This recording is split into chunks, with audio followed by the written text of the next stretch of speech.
The whispers followed Katherine Jones like a shadow, as she stood frozen in the middle of Marysville's only church. The empty space beside her at the altar speaking volumes to the gathered townsfolk of what had just occurred. The year was 1873, and in the small California mining town, being jilted on your wedding day was the kind of scandal that could haunt a woman forever. Katherine clutched the bouquet of wildflowers in her trembling hands, the small white petals falling to the wooden floor as her grip tightened. Her wedding dress, carefully sewn over countless evenings, now felt like a costume in some cruel play. The note that had been delivered just minutes before the ceremony was supposed to begin was crumpled in her mother's hand. Thomas Miller, the man Katherine had given her heart to for the past 2 years, had fled town on the morning stage without so much as a goodbye. "Poor thing," someone whispered, loud enough for Katherine to hear.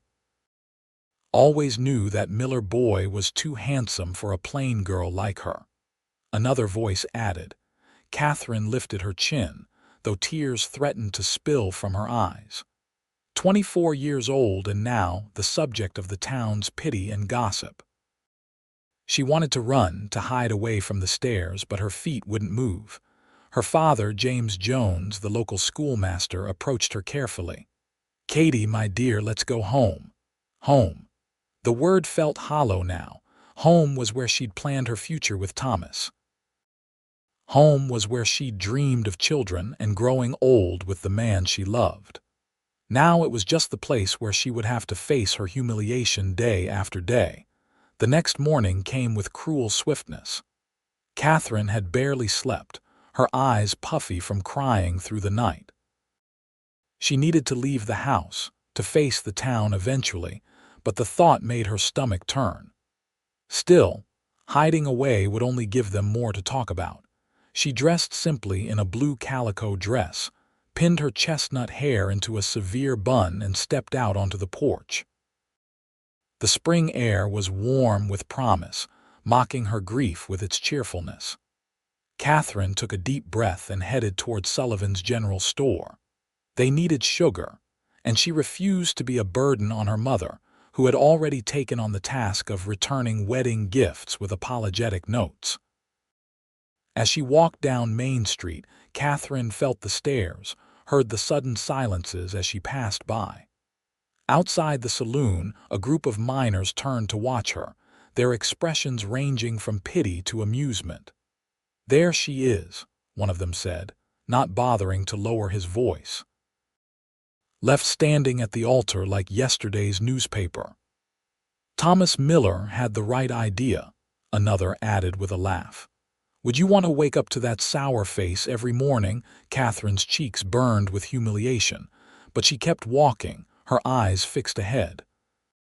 The comments hurt more than she wanted to admit. Was she truly so undesirable that Thomas had fled rather than marry her? Had everyone seen what she had been blind to? She was so lost in her thoughts that she didn't notice the tall figure exiting the general store until she collided with him, nearly falling backward from the impact. Strong hands caught her arms, steadying her. "Whoa there, miss. You all right?" Katherine looked up into the face of a stranger. He was tall, with sun-bronzed skin and eyes the color of a clear summer sky. His dark hair was slightly too long, curling at the edges beneath a well-worn Stetson.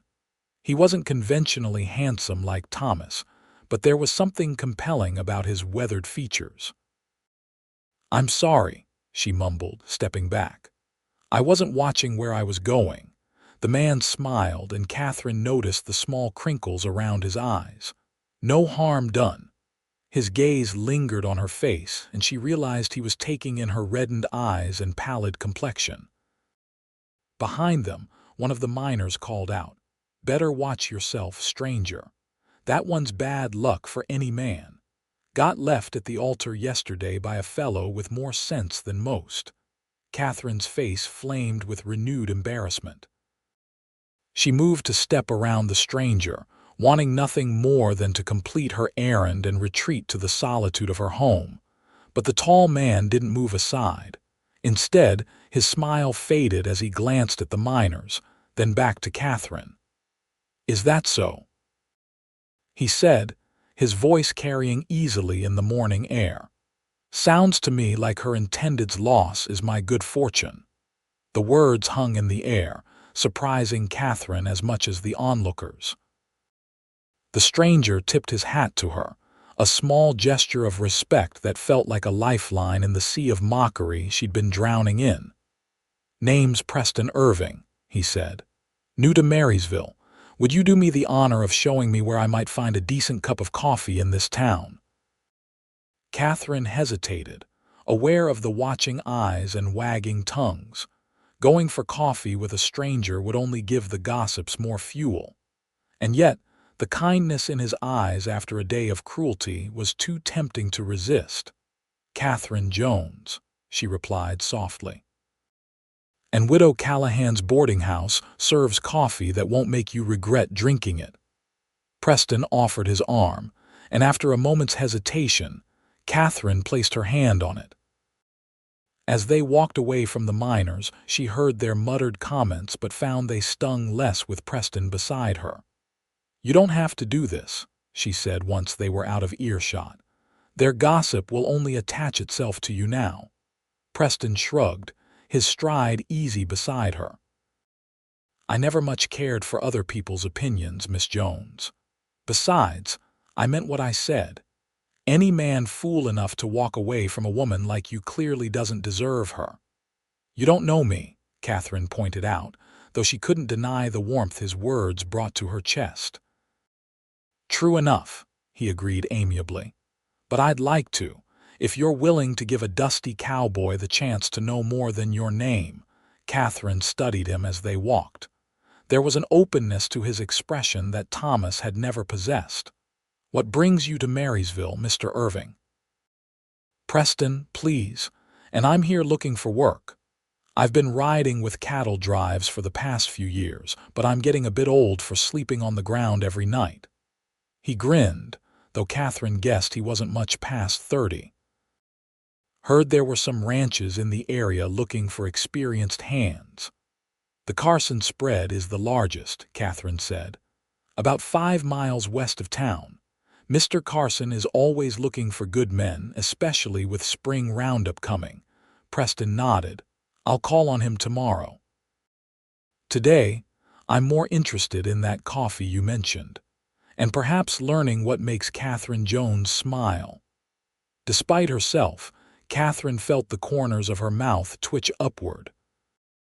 It had been only a day since her world collapsed, and yet this stranger had managed to coax a hint of a smile from her. It felt like betrayal to Thomas, before she remembered that Thomas had betrayed her first. Widow Callahan's boarding house was a tidy 2-story building at the edge of town. The widow herself, a plump woman in her 50s with iron gray hair and kind eyes, met them at the door. "Katherine Jones," she exclaimed, embracing Katherine briefly. "I was just thinking of calling on you later. Come in, come in." Her gaze shifted to Preston, curiosity evident in her expression. "This is Mr. Preston Irving," Katherine introduced him. "He's new to town and in need of good coffee." "Well, you've come to the right place," Widow Callahan said, ushering them inside to a small parlor where a few tables were set up. "Sit yourselves down and I'll bring a pot right over." As they settled at a table near the window, Katherine was acutely aware of the few other patrons glancing their way. News traveled fast in Marysville, and everyone would know of her humiliation by now. "You're very brave," Preston said, drawing her attention back to him. "Brave." Katherine shook her head. "I don't feel brave. Mostly I feel foolish and angry." The admission surprised her. She hadn't allowed herself to acknowledge the anger beneath her hurt and embarrassment. "Both reasonable feelings when someone betrays your trust," Preston said. "But yes, brave. You're facing the town instead of hiding away. That takes courage." Widow Callahan arrived with a tray bearing a coffee pot, cups, and a plate of biscuits. "On the house," she said with a warm smile. "For you and your new friend." When she'd gone, Preston leaned forward slightly. "Would you tell me about yourself, Katherine Jones? Not the gossip version, but the real one." Katherine poured coffee for them both, considering his request. "There isn't much to tell. I've lived in Marysville all my life. My father is the school teacher. I help at the school sometimes, teaching the younger children. I enjoy reading and sewing." She paused. "I thought I knew what my life would be, but now—" She trailed off, unable to articulate the uncertainty of her future. "Now you have a chance to decide again," Preston suggested gently, without anyone else's expectations shaping that decision. Katherine looked at him with surprise. Most men she knew would have suggested she simply find another husband, that being a spinster was worse than a bad marriage. But Preston spoke as if her life was her own to determine. "What about you?" she asked, deflecting attention from herself. "What made you choose the life of a cowboy?" Preston's eyes grew distant for a moment. "Freedom, mostly. After the war, I couldn't settle back into town life. Too many memories, too many ghosts. Out on the open range, a man can breathe." He sipped his coffee. "But there's a loneliness to it, too. Endless sky and not much conversation beyond cattle and weather." "You fought in the war?" Katherine asked, realizing he would have been the right age. Preston nodded. "Union Army, saw things no man should see." His expression clouded briefly, then cleared. "But that's past now. I'm looking forward, not back." They talked for nearly an hour, the conversation flowing easily between them. Katherine found herself laughing at Preston's tales of life on cattle drives, of ornery steers and more ornery cowboys. He listened intently as she described her students at the school, the books she loved, her dream of someday seeing San Francisco. When they finally rose to leave, Katherine realized she hadn't thought of Thomas or her humiliation once during their conversation. It was a small reprieve, but a welcome one. "Thank you," she said as they stepped outside into the afternoon sunshine, "for the coffee and the company." Preston smiled, that crinkly-eyed smile that made something flutter in Katherine's chest. "The pleasure was mine, Miss Jones. Would you permit me to call on you again? Perhaps after I've secured work with Mr. Carson." Katherine hesitated. The town would talk, would say she was desperate, throwing herself at the first man who showed interest. And yet the thought of seeing Preston again brought a warmth she hadn't expected to feel so soon after Thomas's betrayal. "Yes," she said finally. "I think I would like that." Preston tipped his hat to her. "Then I'll look forward to it." He glanced down the street, where the miners from earlier were still loitering. "May I walk you home?" Katherine nodded, grateful for his company as they passed the group of men who fell silent at their approach. She held her head high, Preston's words about her courage echoing in her mind. At the gate to her family's modest home, Preston took her hand and bowed slightly over it, a courtly gesture that seemed at odds with his rugged appearance. "Until we meet again, Katherine Jones," he said, releasing her hand. As Katherine watched him walk away, she couldn't help but wonder if perhaps Thomas's abandonment, painful as it was, might someday prove to be a blessing in disguise. The next few days passed in a blur of routine tasks and pointed whispers.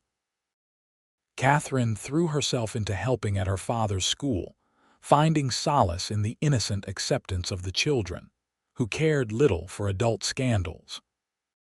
Her mother worried openly about her future, while her father maintained that everything happened for a reason, though he couldn't quite meet her eyes when he said it.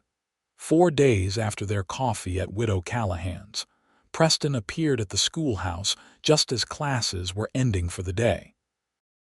The children streamed past him, some staring curiously at the tall cowboy waiting by the door. "Miss Jones," he called, removing his hat as she emerged. I hope I'm not intruding." Katherine felt a smile spread across her face at the sight of him. "Not at all. Did you speak with Mr. Carson?" Preston nodded, falling into step beside her as they walked away from the schoolhouse. "Started work yesterday. He's a fair man, pays well for honest labor. I'm glad to hear it." Katherine noticed several townspeople watching them with undisguised interest. "Word will be all over town by supper that we've been seen together again."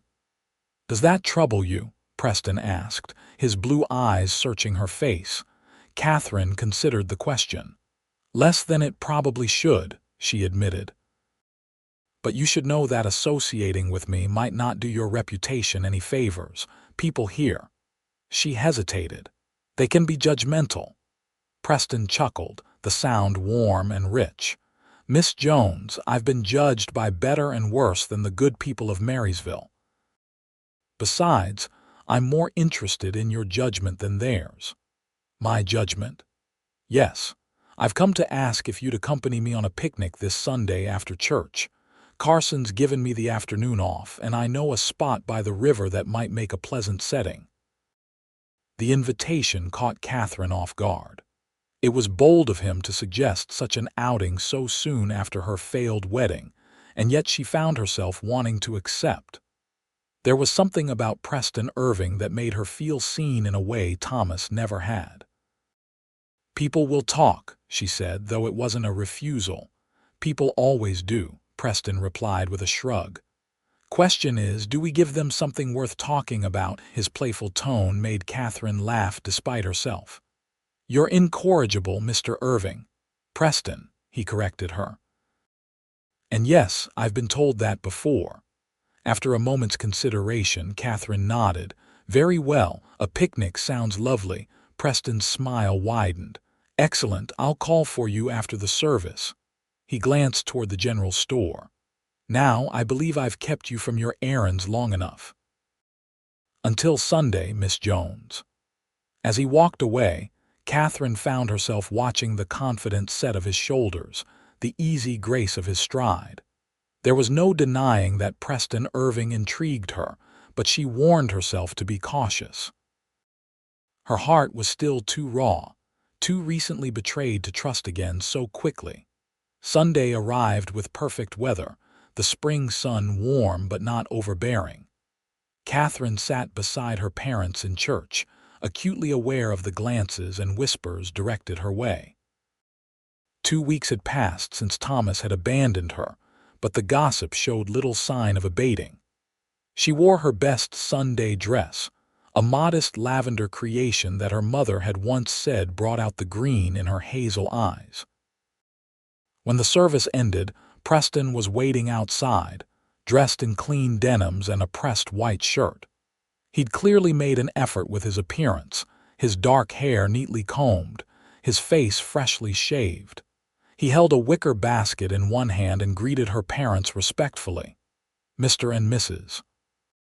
Jones," he said, hat in hand. "I hope you don't mind if I borrow your daughter for the afternoon." Katherine's father eyed the cowboy with thinly veiled suspicion. James Jones was protective of his only child, and her recent heartbreak had only intensified that trait. "You're the Irving fellow working for Carson, are you not?" "Yes, sir," Preston confirmed. "Going on 2 weeks now." "And your intentions toward my daughter," James pressed, ignoring his wife's gentle touch on his arm. Preston didn't flinch under the scrutiny. "Honest ones, sir. I enjoy Miss Jones's company and hope to get to know her better. Nothing more, nothing less at this point." Katherine felt her cheeks warm at being discussed as if she weren't present. "Father, I've accepted Mr. Irving's invitation for a picnic. We'll be back well before dark." James studied Preston for a long moment before nodding curtly. "See that you are." With that provisional blessing, Katherine took Preston's offered arm, and they walked away from the church.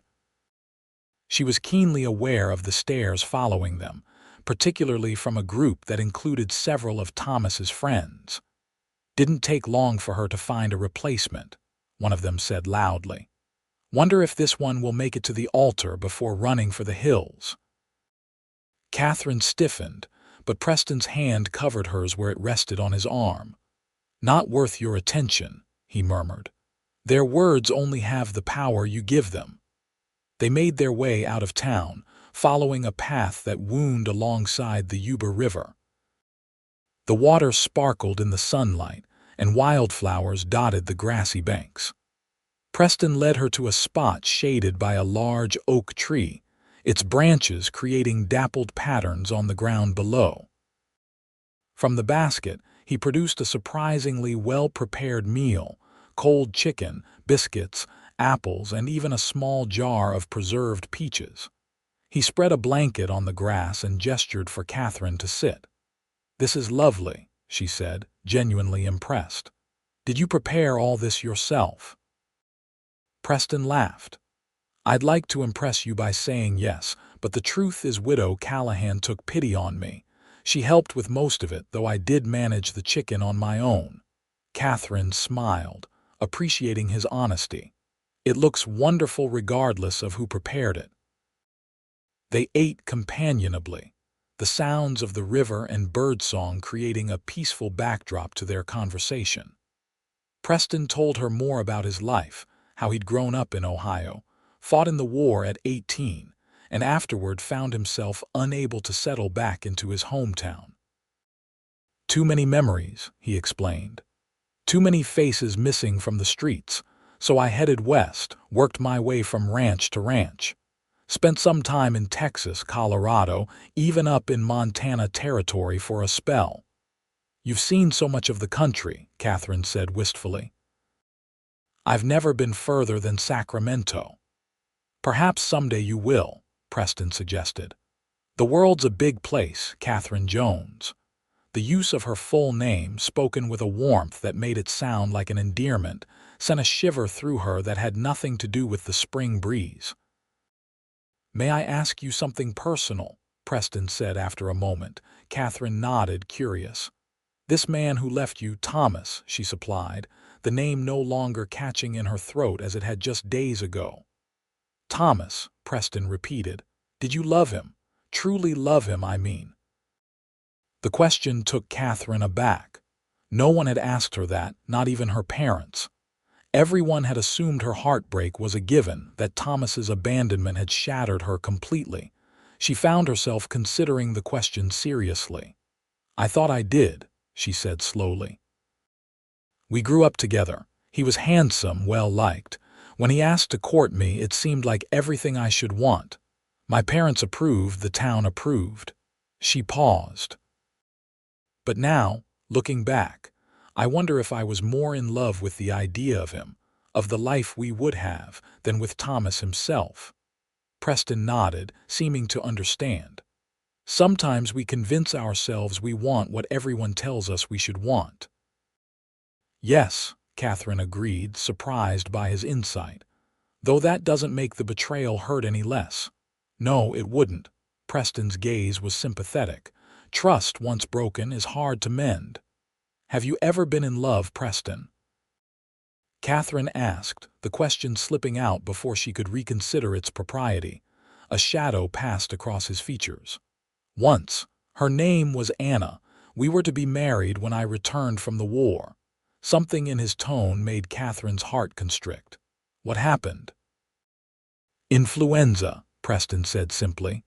"Swept through our town in '65, just weeks before I made it home. She was among the first to go." "I'm so sorry," Katherine whispered, reaching impulsively to touch his hand. Preston turned his palm up, clasping her fingers gently. "It was a long time ago. But it taught me something important." "What's that?" "That life is too short for regrets or might have beens. That when something good comes your way, you should recognize it for the gift it is." His blue eyes held hers, and Katherine felt something shift between them, a connection forming that went beyond mere conversation. After a moment, Preston released her hand and reached for the jar of peaches. "Dessert," he offered, lightening the mood. The afternoon passed in pleasant conversation. with Preston sharing tales of his travels and Katherine describing life in Marysville before the gold rush changed everything. As the sun began its descent toward the horizon, they packed up the remains of their picnic and started the walk back to town. "Thank you for today," Katherine said as they neared the outskirts of Marysville. "It was a welcome respite." Preston smiled down at her. "The pleasure was mine, Katherine. I hope we might do it again sometime." "I'd like that," she admitted. As they walked down Main Street, they passed the entrance to the Silver Dollar Saloon just as several men emerged, Thomas Miller among them. Katherine froze, unprepared for the sight of him. He looked exactly the same as he had 3 weeks ago when he'd kissed her goodbye after their last evening together, before what should have been their wedding. Thomas stopped short when he saw her, his handsome face registering shock and then something like shame. His companions noticed the tension and fell silent, watching the tableau unfold. "Katherine," Thomas said, his voice carrying in the quiet street, "you're looking well." The banality of the greeting after what he'd done struck Katherine as almost comical. "Thomas," she acknowledged with a curt nod, determined not to show how his presence affected her. Thomas's gaze shifted to Preston, taking in the picnic basket and the tall cowboy's protective stance beside Katherine. "I see you've wasted no time finding a replacement," he said, an edge creeping into his voice. Katherine felt anger rise within her. "As opposed to you, who apparently couldn't even wait until after our wedding to decide you wanted something else." Thomas had the grace to look uncomfortable. "It wasn't like that, Katherine. I just realized." "I don't particularly care what you realize, Thomas," Katherine interrupted, surprising herself with her forthrightness. "Your actions spoke clearly enough." One of Thomas's companions, a red-headed man named Earl, snickered.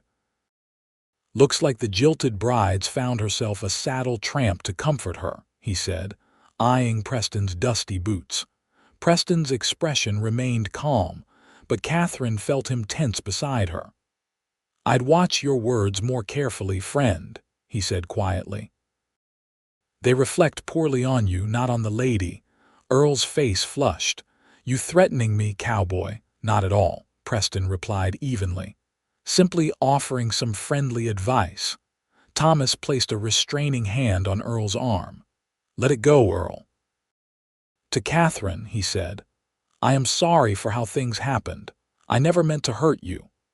Katherine looked at the man she'd nearly married, searching for the feelings that had once consumed her thoughts. To her surprise, she found mostly indifference, with just a lingering thread of anger at his cowardice. "Goodbye, Thomas," she said simply, taking Preston's arm and walking past the group. They continued in silence until they reached Katherine's home. At the gate, she turned to Preston, expecting to see pity or perhaps judgment in his eyes after witnessing the encounter with Thomas. Instead, she found admiration. "You handled that with remarkable grace," he said. "Not many would have." Katherine shook her head. "I don't feel particularly graceful, but I am glad to discover that seeing him again didn't hurt as much as I feared it would."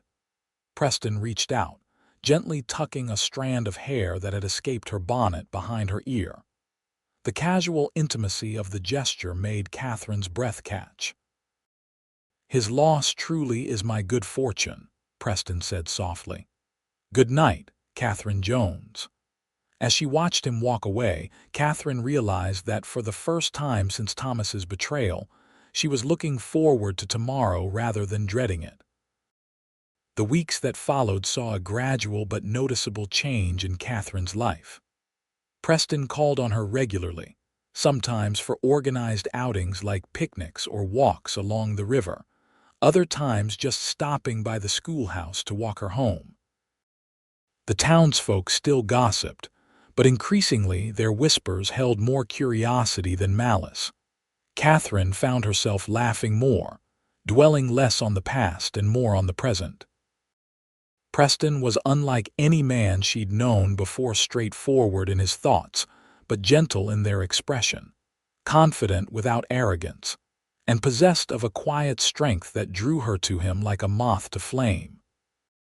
One evening in late May, almost 2 months after Thomas had left her at the altar, Preston arrived at her door with an unexpected invitation. "Mr. Carson's hosting a barn dance Saturday next," he said as they sat on the porch swing, the evening air warm around them. "He does it every year to celebrate the end of spring roundup. I'd be honored if you'd accompany me." Katherine hesitated. A barn dance meant facing the entire community, dancing and socializing in a way she hadn't done since before the wedding debacle. "I don't know, Preston. That's very public." Preston's hand found hers on the swing between them. Over the weeks, these small touches had become more frequent, each one sending a pleasant warmth through Katherine's body. "You can't hide forever, Katherine. Besides, I'm a selfish man who wants to dance with the prettiest girl in Marysville." His compliment made her blush. Though Preston often said such things, she was still getting used to the way he saw beauty in her that she herself had never recognized. "Very well," she agreed. "But don't blame me if your toes are bruised by the end of the night. It's been a while since I danced." Preston's smile was warm. "I'll risk it gladly." The night of the barn dance arrived clear and mild. Katherine wore a new dress she'd sewn specifically for the occasion, a deep blue cotton with subtle embroidery at the collar and cuffs. Her mother had helped her style her hair, leaving part of it down in soft waves rather than the severe bun she'd adopted after Thomas's betrayal. "You look lovely, dear," Elizabeth Jones said, adjusting a curl. "Like yourself again." Katherine realized with a start that her mother was right. The reflection in the mirror showed a young woman with bright eyes and flushed cheeks, a far cry from the pale, stricken girl of 2 months prior. Preston arrived promptly, dressed in his best clothes, his dark hair neatly combed. The admiration in his eyes when he saw Katherine made her heart flutter. "You're a vision," he said simply, offering his arm. The Carson Ranch was abuzz with activity when they arrived. Lanterns hung from tree branches and fence posts, casting a golden glow over the festivities. A small band of local musicians was setting up near the barn, which had been cleared of hay and livestock to create a dance floor. Tables laden with food and drink lined one wall, and already the yard was filling with people from Marysville and surrounding farms. Katherine felt the stares as they entered, heard the murmurs that followed their progress. But Preston's solid presence beside her gave her courage, and she held her head high as they greeted their hosts. Mr. Carson, a robust man in his 50s with a salt and pepper beard, welcomed them warmly. "Irving," he said, clapping Preston on the shoulder, "glad you could make it, and Miss Jones, you're looking mighty fine this evening." "Thank you for having us, Mr. Carson," Katherine replied. "Irving's one of my best hands," Carson told her. "Quick learner, hard worker." "You've got yourself a good one there." Katherine felt her cheeks warm at the implication that she and Preston were officially courting, but Preston merely smiled and thanked his employer for the compliment. As they moved toward the refreshment table, Katherine spotted Thomas across the yard, standing with a group that included the mayor's daughter, a pretty blonde named Sophia. The girl was laughing at something Thomas said, her hand resting possessively on his arm. "Ah," Preston said, following her gaze. "So that's why he ran." Katherine looked at him questioningly. "The mayor's daughter would be a step up socially from the schoolteacher's daughter, wouldn't she?" Preston asked, his tone matter-of-fact rather than judgmental. Katherine considered this. "I suppose so, though Thomas's family isn't particularly well off either. But an alliance with the mayor through marriage could change that," Preston observed. "Some men measure their worth by such things." There was a wisdom in his assessment that Katherine appreciated. And how do you measure worth, Preston Irving? His blue eyes met hers, serious despite the festive surroundings. By a person's actions, not their connections. By the kindness in their heart and the strength in their character. Before Katherine could respond, the band struck up a lively tune and Preston's expression lightened. "May I have this dance, Miss Jones?" For the next several hours, Katherine forgot about Thomas, about the town's gossip, about everything except the joy of the moment. Preston proved to be an excellent dancer, guiding her confidently through waltzes and reels alike. During a particularly energetic Virginia reel, Katherine found herself laughing breathlessly as Preston swung her around, his own laughter joining hers. "You're full of surprises, Cowboy," she gasped when the dance ended. "Where did you learn to dance like that?" Preston grinned. "My mother insisted all her boys learn, said no son of hers would embarrass a lady on a dance floor." "Your mother was a wise woman," Katherine said, accepting the cup of punch he offered her. As the evening progressed, Katherine noticed a gradual shift in the atmosphere around them. People who had previously avoided her now stopped to chat, including her in conversations as if the scandal of her abandoned wedding had faded from memory. She realized that in part, this was due to Preston's steadfast presence at her side, his easy manner making others comfortable. During a break in the dancing, they stepped outside the barn to enjoy the cooler night air. The stars shone brilliantly overhead, and a sliver of moon cast silver light across the ranch yard. "Are you enjoying yourself?" Preston asked, his voice low near her ear. Katherine nodded. "More than I expected to. Thank you for convincing me to come." "Thank you for trusting me enough to try," he replied. They walked a little way from the barn, the music becoming a pleasant background to the night sounds around them. Preston stopped beneath a large oak tree, turning to face Katherine. "There's something I've been wanting to tell you," he said, a sudden seriousness in his tone. Katherine felt a flutter of apprehension. "What is it?" Preston took a deep breath. "Carson's offered me a permanent position. Foreman of the east section of his ranch. It means I'd be staying in Marysville, putting down roots."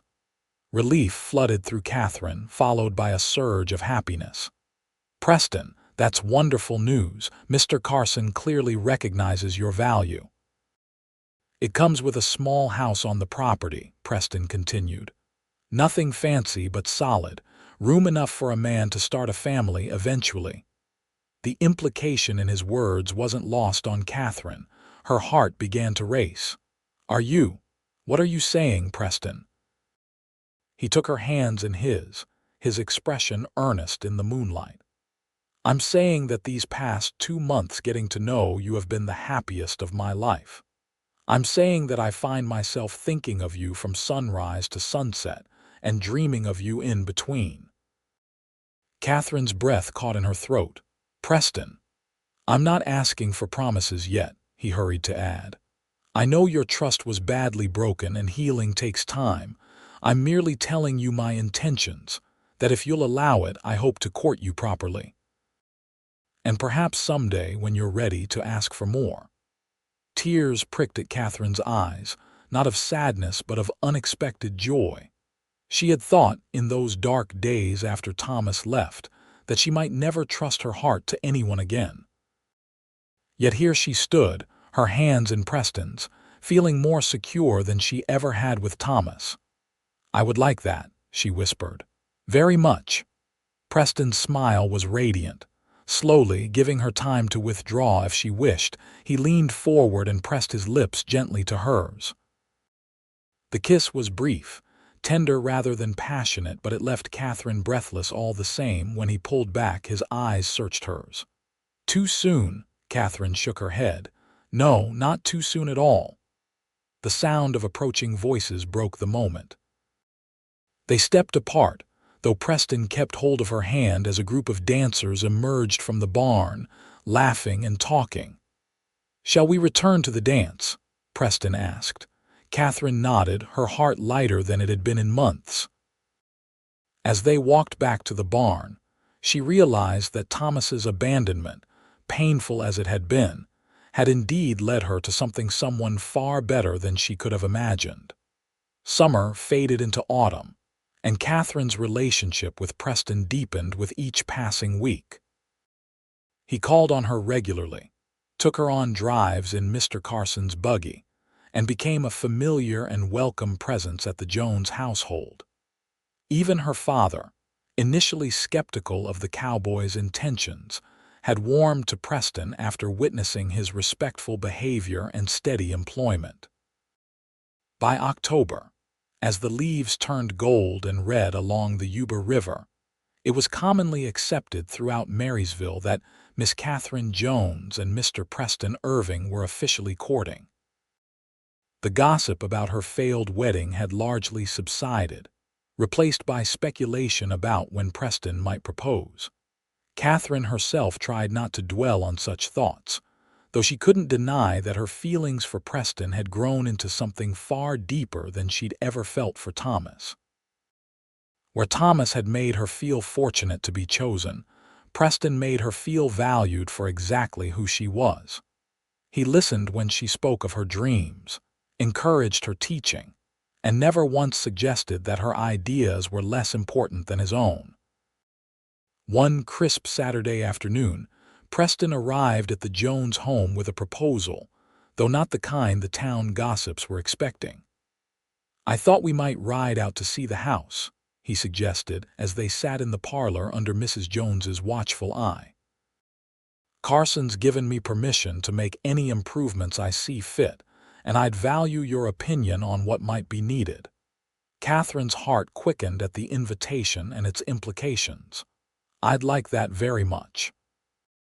They set off after lunch, Katherine riding a gentle mare borrowed from the Carson ranch, Preston on his own sturdy gelding. The east section of the ranch lay about 4 miles from town, and the ride gave them a rare opportunity for private conversation away from prying eyes and ears. "Carson says the Harvest Festival will be held next weekend," Preston commented as they rode side by side along a well-worn trail. "Would you do me the honor of accompanying me?" Katherine smiled. "Of course. Though I warn you, my mother is likely to volunteer me for pie baking duties again this year." "Even better," Preston grinned. "I've developed quite a fondness for your apple pie." They rode in companionable silence for a while, the autumn sun warm on their backs despite the cooling air. Katherine found herself stealing glances at Preston's profile, admiring the strong line of his jaw, the way the sunlight brought out hints of gold in his dark hair. "You're staring, Miss Jones," Preston said without looking at her, though she could hear the smile in his voice. Katherine blushed. "I was merely thinking how fortunate I am to have met you." Preston turned to her then, his expression softening. "The fortune is all mine, Katherine." The house came into view as they crested a small hill, a modest wooden structure nestled among a stand of oak trees. It wasn't large, but it appeared solidly built, with a covered porch across the front and what looked to be a small garden plot to one side. "It's not much to look at now," Preston said as they dismounted and tied their horses to a hitching post. "But with some work, I think it could be quite comfortable."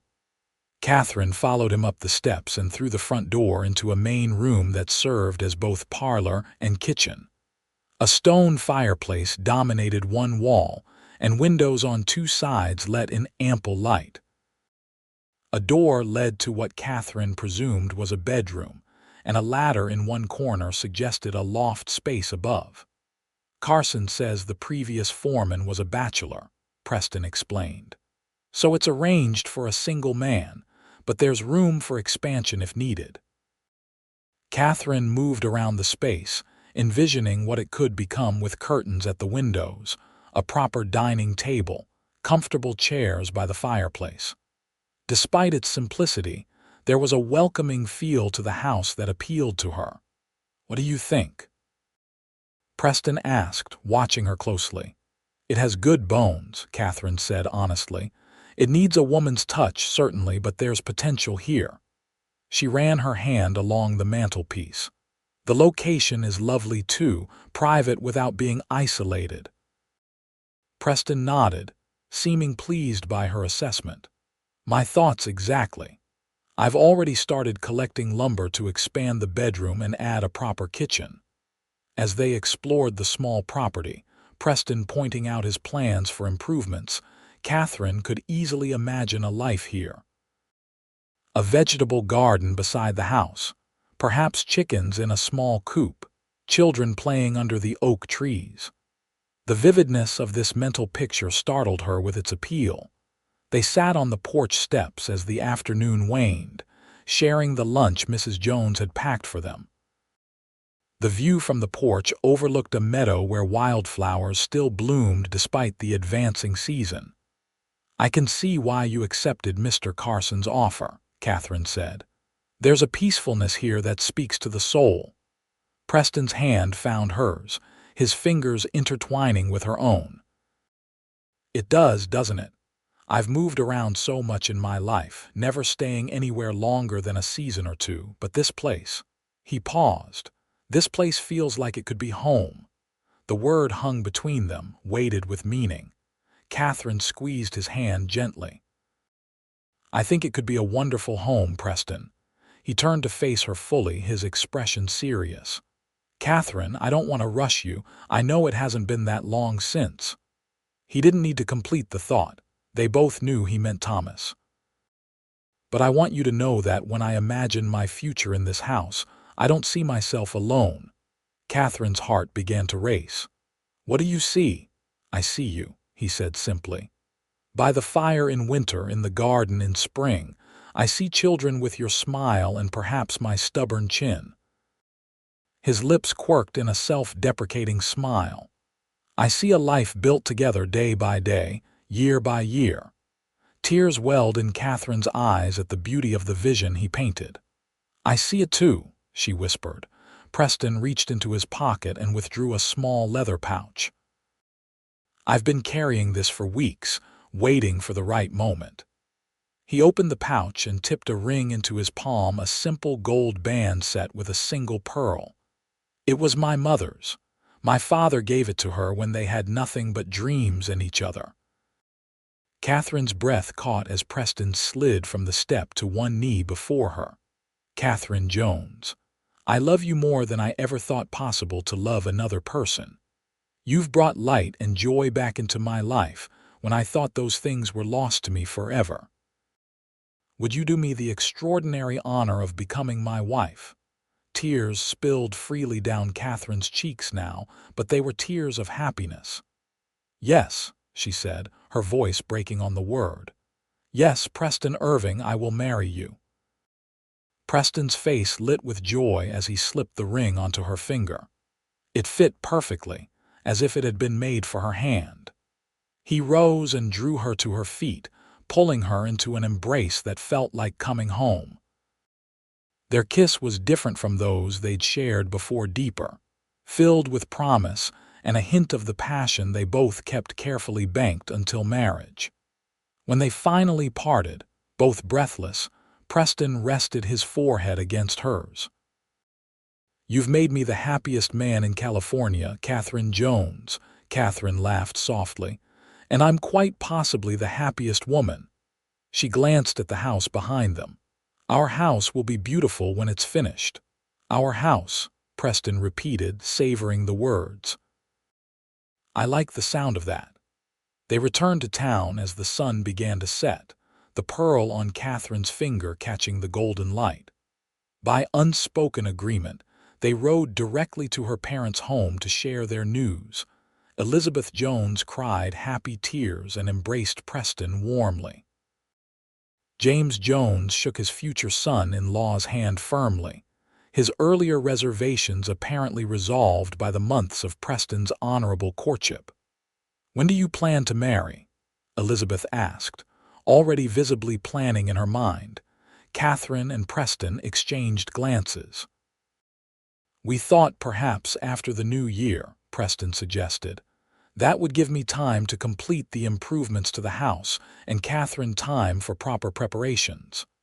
A January wedding, Elizabeth nodded approvingly. How lovely. As word of their engagement spread through Marysville over the following days, Katherine was touched by the genuine congratulations she received from many townsfolk. Even those who had whispered most cruelly about her after Thomas's abandonment now seemed eager to celebrate her happiness. Widow Callahan insisted on hosting an engagement dinner for them, inviting the Joneses, Mr. Carson, and several of Preston's fellow ranch hands. The evening was filled with laughter, good food, and sincere good wishes. As the weeks passed, Katherine divided her time between her teaching duties, wedding preparations, and helping Preston with plans for their home. She sewed curtains for the windows, quilts for the beds they would share, and gradually accumulated the household items they would need to start their life together. Preston worked tirelessly on the house, adding a proper kitchen, expanding the bedroom, and constructing furniture with his own hands. Each time Katherine visited, the place looked more like the home she had envisioned, warm and welcoming and full of love. At the Harvest Festival in late October, they danced under the stars, Katherine's pearl ring glinting in the lantern light. Thomas was there with Sophia, now openly courting the mayor's daughter, but Katherine found she could greet them with genuine indifference. What she had once thought was love paled in comparison to what she felt for Preston. As winter approached, bringing occasional rain and cooler temperatures to the California Valley, wedding plans progressed smoothly. Katherine chose a simpler gown than the one she'd worn for her failed wedding to Thomas, a cream-colored silk, with modest lace trim that Preston's sister, visiting from Ohio, declared perfectly suited to your natural beauty.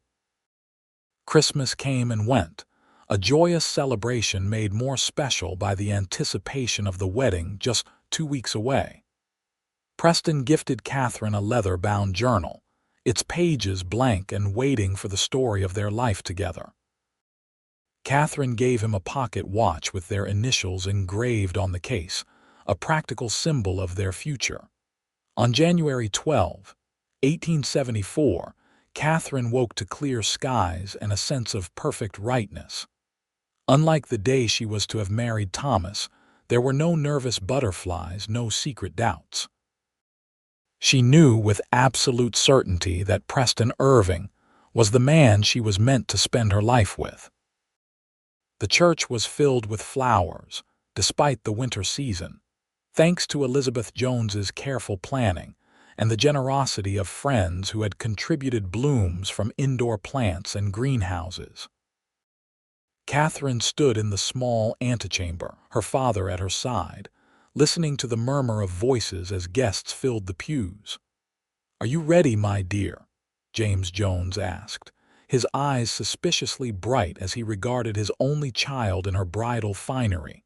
Katherine nodded, a serene smile on her face. "More than ready, father." The music began, and Katherine took her father's arm. As they entered the church and began the walk down the aisle, her eyes found Preston immediately. He stood tall and handsome in his new suit, his blue eyes locked on her with an expression of such love and wonder that it nearly took her breath away.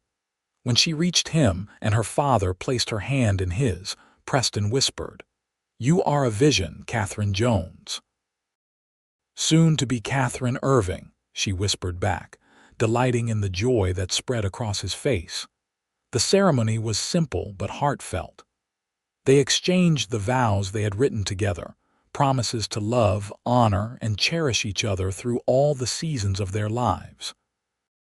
When the minister pronounced them husband and wife, Preston's kiss was gentle but filled with promise, a hint of the passion they would share in the privacy of their home. The celebration afterward at Widow Callahan's boarding house was joyous, with music, dancing, and enough food to feed half of Marysville. Katherine and Preston moved among their guests, accepting congratulations and well wishes, their hands rarely separating throughout the evening. As the celebration wound down, Preston leaned close to his new wife. "Are you ready to go home, Mrs. Irving?" The way he said her new name sent a pleasant shiver down Katherine's spine. "Yes," she replied. "I'm ready." They departed amid cheers and good-natured teasing, climbing into the wagon Preston had decorated for the occasion. As they drove through town toward their home on the Carson Ranch, Katherine leaned against her husband's shoulder, contentment filling her heart. "Happy?" Preston asked, glancing down at her. "Completely," she assured him.